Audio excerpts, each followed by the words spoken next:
một, ngẫm đời đường đời muôn nẻo, ít nhiều đều có chông gai. Cuộc sống muôn vị cay đắng ngọt bùi, không có nỗi buồn thì chẳng có niềm vui.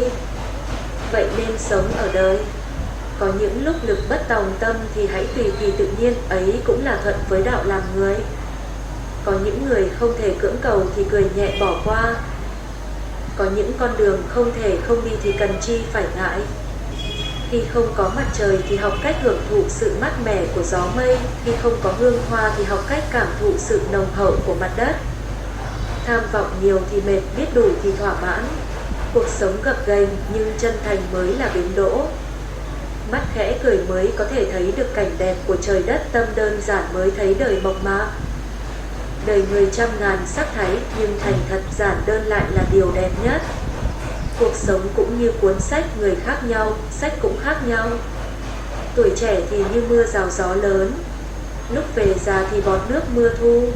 Đời là bể khổ nhưng kiên định sẽ biến khổ thành vui.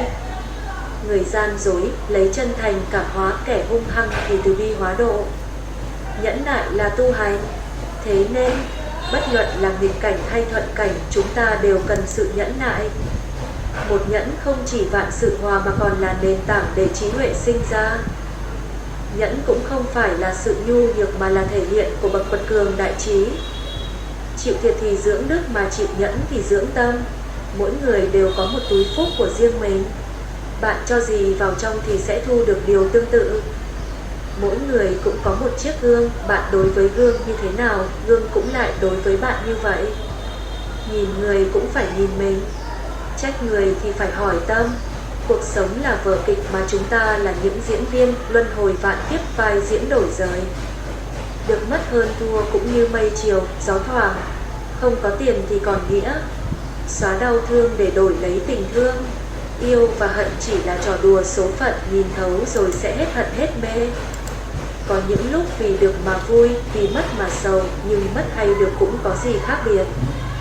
Bởi thế nhân được mất cân bằng, không có mất thì nào đâu có được. Đời người chỉ nằm giữa hai chữ sinh và tử, cả quá trình là trả nợ cho nhau, ân oán hết thì đường ai nấy bước. Gặp nhau rồi cũng bởi một chữ duyên, thế nên xem nhẹ được mất ấy là người minh trí. Gặp nhau rồi hãy sống thật với nhau. Đừng để một ngày kia cất bước ngoảnh đầu nhìn để tiếc nuối cho nhau. 2. Học nói hai chữ thì thôi kiếp người sinh ra ngắn ngủi, có bao năm 3.000.000 ngày. Như chiêm bao, như bóng sổ, như gang tay, ấy là ông Cao Bá Hoát khi xưa đã nói thế. Trong 3.000.000 ngày ấy thì thực quỹ thời gian dành cho chính mình trầm ngâm lắng đọng chẳng là bao. Nào tất bật những cơm áo gạo tiền, nào lo toan gia đình cùng con cái. Ngày cuối tuần có bao việc hiếu hỉ, lúc đêm về còn lo nghĩ ngày mai. Thật ra, mọi chuyện dù lớn dù nhỏ, dẫu vui hay buồn, 10 năm sau nhìn lại cũng chỉ là một câu chuyện mà thôi. Người gặp gỡ dù chân tình hay giả dối, dù yêu thương hay lợi dụng, 10 năm sau nhìn lại cũng chỉ là một cái tên mà thôi. Gia cảnh dẫu nghèo hèn hay giàu, có công việc dẫu hiển vinh hay tầm thường, khi về già nhìn lại cũng chỉ là cơm ăn ngày 3 bữa mà thôi. Con cái dù ngoan hiền hay bất hiếu, lúc nhắm mắt xuôi tay cũng chỉ còn là duyên phận đã qua mà thôi.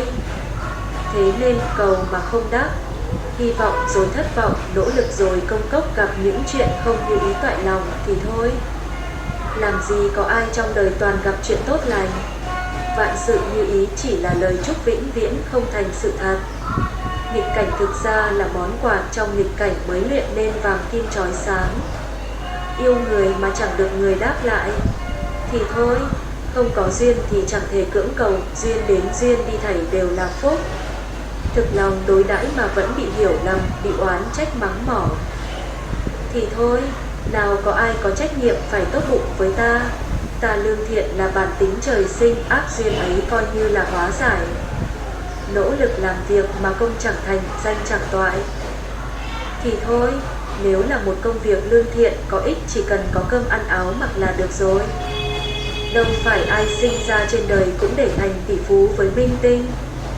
Lao tâm khổ tứ nuôi nấng dạy bảo con cái mà chúng chẳng chịu vâng lời thì thôi. Cha mẹ đã tận tâm mà con chẳng tận hiếu, âu cũng là trả nợ cho nhau. Có lẽ bởi vì kiếp người ngắn ngủi ta chẳng nên cố chấp điều gì nơi quán trọ trần gian. Có lẽ chăng mỗi chúng ta nên nhìn vào trong, lắng đọng tìm cho riêng mình một lẽ sống, một lối đi.